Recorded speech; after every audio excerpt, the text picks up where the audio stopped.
สบายดีเนี่ยมาอยู่บนเต็นเราจะเบิ่งบรรยากาศการเปิดด่านสากลลาวจีนมื้อที่2จะเป็นยังไงนะคนที่คึกคัก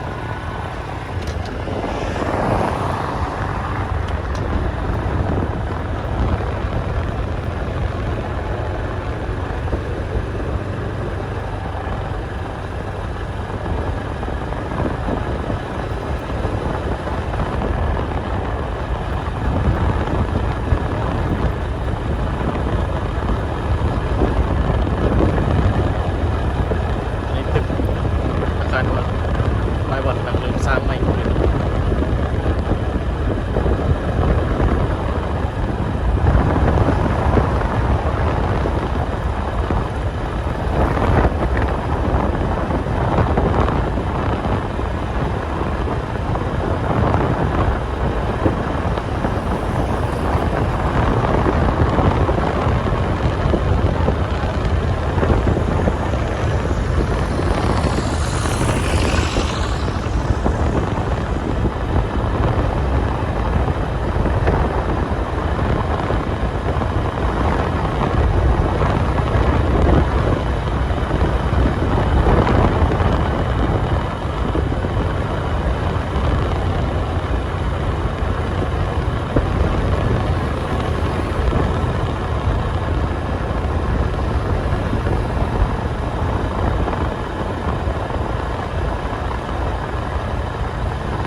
เข้าไปไกลบ่ได้เนาะเขาจะถ่ายบรรยากาศรอบๆข้างในมันบ่ให้ถ่ายนี่รถมันจะจอดได้ถึง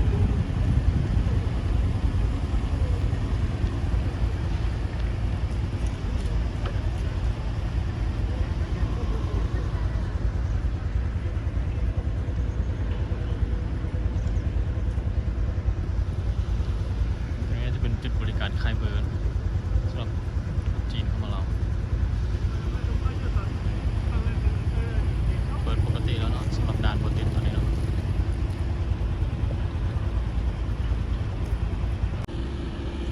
นี่เป็นบรรยากาศหน้าด่านเนาะคือขับของคนเพราะว่ารถมีคนหลายเต็มเลยสำหรับผู้ที่จะเดินทางกลับจีนก็มีเนาะคนจีนนี่ผู้ได้กลับบ้านโดนคนลาวนักเรียนพ่อค้าอะไรเนาะเขาไปจีนซื้อเครื่องอย่างต่างๆเนาะคนมาจากจีนมาลาวก็ไล่กันเนาะใจทรงคนจีน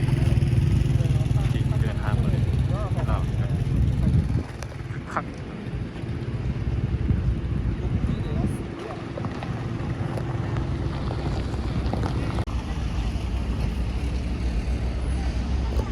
ตัวนี้จะเป็นบรรยากาศหน้าด่านเนาะสำหรับเบื้องซ้ายมือมันจะเป็นฝั่งจีนที่เดินทางเข้าลาวเนาะ เราเบิ่งขวามือนี่จะแม่นเป็นบอนแจ้งเอกสารสำหรับเดินทางเข้าประเทศจีนเนาะก็ห้องว่าค่าออกเนาะนี่นะเราก็จะเดินทางมาซึ่งไปจีนนะครับเอาแจ้งเอกสารอยู่บนนี้นะเป็นกันหน้าด่านรถเลิกเต็มละมาจอดท่าทำกันก็มีจีนเอารถเข้ามาเองแล้วก็มี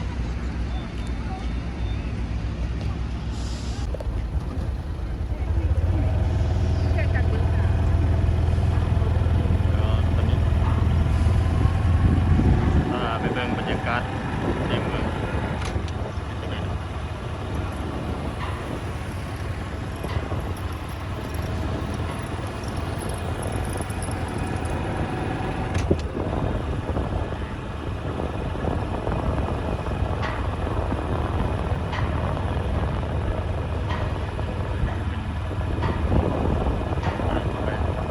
บริเวณที่ว่าอะไรที่ว่าเป็นเมืองเลยวะใจกลางนี่สนุก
เดี๋ยวเราจะพาไปซอกเบิ่งจุดดีโรงแรมน้อยเนาะสำหรับใครมาฮอดจุดใจเมืองใจกลางเมืองเดี๋ยวเราบอกว่าจะพักอยู่ไสเนาะสิพาไปเบิ่งที่เป็นป้ายของก็มีคนอยู่ที่นั่นสามารถไปทำได้เลย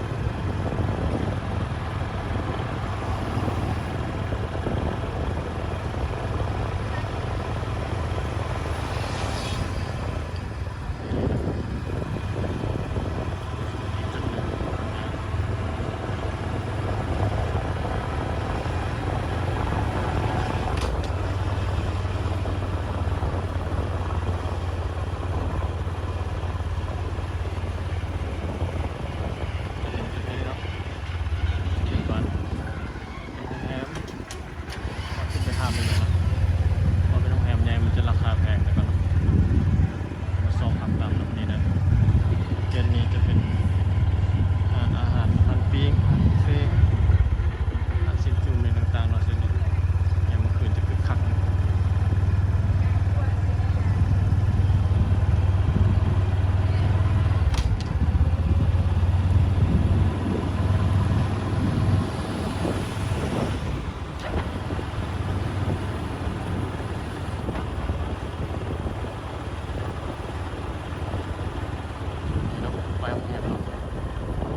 จบคลิปแต่เพียงเท่านี้เนาะเดี๋ยวไว้โอกาสหน้าจะมาถ่ายให้เบิ่งอีกเนาะ